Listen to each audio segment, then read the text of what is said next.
Halo musik lovers, balik lagi di Soundcore Podcast karena setiap musik punya cerita. Masih bareng Fikri Rasta di sini. Hadir. Tadi kita sempat bahas sedikit ya mengenai album sederhana yang dijual dengan harga cuma-cuma. Cuma-cuma seikhlasnya. Ya kan? Terus kemudian covernya juga sederhana gitu ya. Cuma kayak fotokopian gimana gitu kan. Tapi juga kan ada versi box setnya waktu itu. Iya. Yang isinya apa ya lupa gue. Bucket hat, kaos, pin, dengan harga CD. Aduh gue lupa lagi kalau nggak salah 200 apa 300 gitu. Iya, dan itu bikin berapa piece dan sold out kan itu? Sold out. Kita bikin 100 ya kalau nggak salah. 100 ya, 100 habis. Album sederhana itu isi berapa track sih lupa? 10 track. 10 track.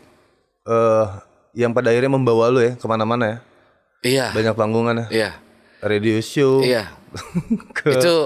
Itu banyak ajaib ya, no. Banyak ajaib yang sebenarnya kalau sedikit mundur kenapa album sederhana tuh waktu itu momentumnya adalah gue tuh kan sebenarnya punya banyak keterbatasan ya. Gue bisa bikin lagu tapi gue nggak bisa main alat musik. Ya bisa lah dikit-dikit mah gitar. Iya bisa, tapi bukan yang piawai itu bukan. Okay. Gue ya kalaupun gitar eser hitam aja, genjerang-genjreng doang gitu, bukan yang ini. Jadi gue kalau bikin lagu tuh gue pakai mulut gitu, kayak akapela gitu bikin, nanti gue kasih ke temen gue atau mungkin secara langsung, bro nadanya gini bro, teng teng teng teng teng teng teng gitu, diikutin sama dia. Soundnya gini nggak gitu, karena gue memang tidak bisa itu. Gue nggak bisa gambar gitu, nggak jago lah. Ya, desain artworkan gue nggak jago.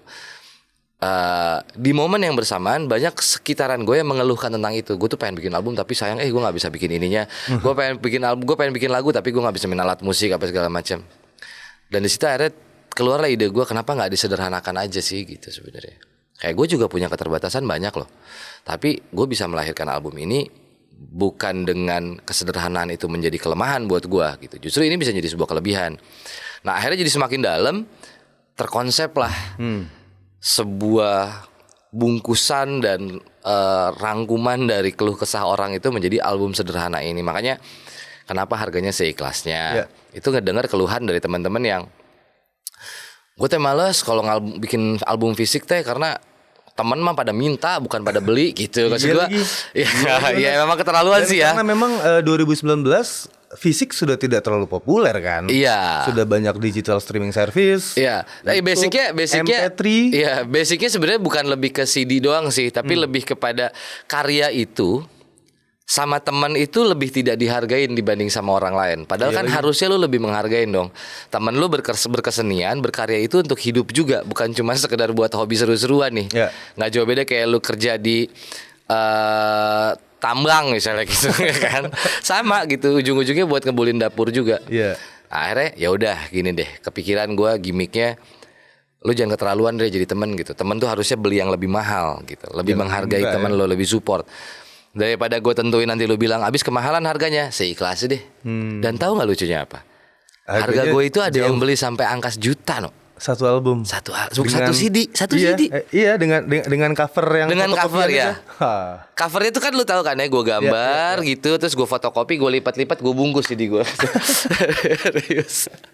Ya itu pengen matahin kayak ya udah alasannya dibuang, bikin aja dulu, kita nggak tahu apa yang terjadi. Dan sebenarnya kalau mau lebih detail lagi itu bisa dijadiin gimmick-gimmick yang menarik, bisa jadi sebuah campaign kan. Iya.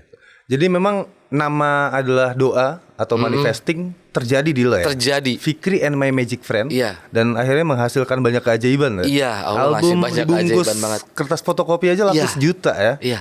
Lo bayangin gue gambar pakai pulpen pilot tuh yang kalau dibakar dulu ujungnya tuh kalau mati dia. Gambar, fotokopi, lipat-lipat, bungkus CD, udah kayak gorengan, udah juga kayak gorengannya gitu. Habis men. Dan itu kan lu mengusung genrenya tuh di album itu kan agak-agak Fox gimana gitu. Nah, sementara Fikri Rasta pada saat itu masih menggunakan nama Fikri Rasta kan. Itu lekat dengan genre reggae itu. Iya, orang mikirnya gue reggae banget. Kenapa tuh? Kenapa Fox? Nah, gue tuh nggak pernah menentukan itu Fox, itu reggae, itu blues nggak sih sebenarnya. Gue pribadi ya. Gue hanya kalau gue kadang kalau ditanya genre musik lo apa sebenarnya, Fik? Musik. Gitu, karena kalau mau didengerin selebih detail lagi ya.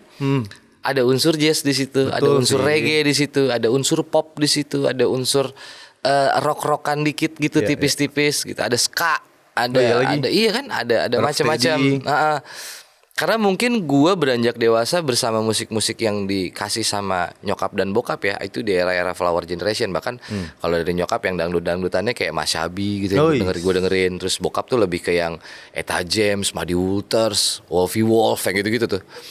Kompleks juga selera orang tua lo ya. Iya gitu. Yang dimana setelah, karena gue dicekokin kan, gue mau nggak mau jadi tahu kan. Kalau gue perhatiin di sana tidak pernah berbicara genre kan. Iya. Gue nggak peduli genre lu apa. Gue peduli dengan apa yang lu bicarakan. Iya. Gitu. Jadi gue isu yang diangkat di lirik. Iya. Jadi gue menggunakan, kalau disebut genre ya, genre itu menjadi opsi-opsi gue untuk mengantarkan pesannya. Nih lagu gue yang ini kayaknya butuh nuansa reggae nih, tipis nih, lebih kena nih pesannya kalau dikasih reggae-reggaean dikit gitu. Yeah. Ini kalau dikasih blues cuman terkesan folknya mungkin semuanya gue turunin ke level akustik. Iya, itu. Kan nah, gue nggak tahu nih folk tuh akustik apa apa suara rakyat. Kan ada yang bilang kalau folk itu berbicara keresahan sosial ya, sosial masyarakat gitu. Tapi ada yang bilang folk itu akustik gitu. Makanya gue terlalu rumit dengan itu, akhirnya terserahlah lu mau menilai genre gue apa. Iya. Dikembalikan ke pendengar ya. Dikembalikan. Sebagian besar memang pada bilangnya lebih kepada alternatif folk. Iya, karena kalau secara struktur ya, kalau secara struktur nuansa yang dibangun oleh Fikri and My Magic Friend di album tersebut memang folk. Termasuk gitu ya. Musikalitas, termasuk lirik yang diusung. Karena lirik yang diusung kan tentang apa ya? Kegelisahan juga kan. Ya, tentang cinta lah. Yang sudah hilang dari muka bumi, yang akhirnya jadi ketakutan lu. Nih nanti masa depan gimana kalau cinta makin pudar segala macam. Terus kemudian juga ada Merah Putih, membahas tentang nasionalisme dalam sudut pandang lu kan, dari sudut pandang lu segala macam. Jadi ya nggak salah kalau banyak dari kami para pendengar.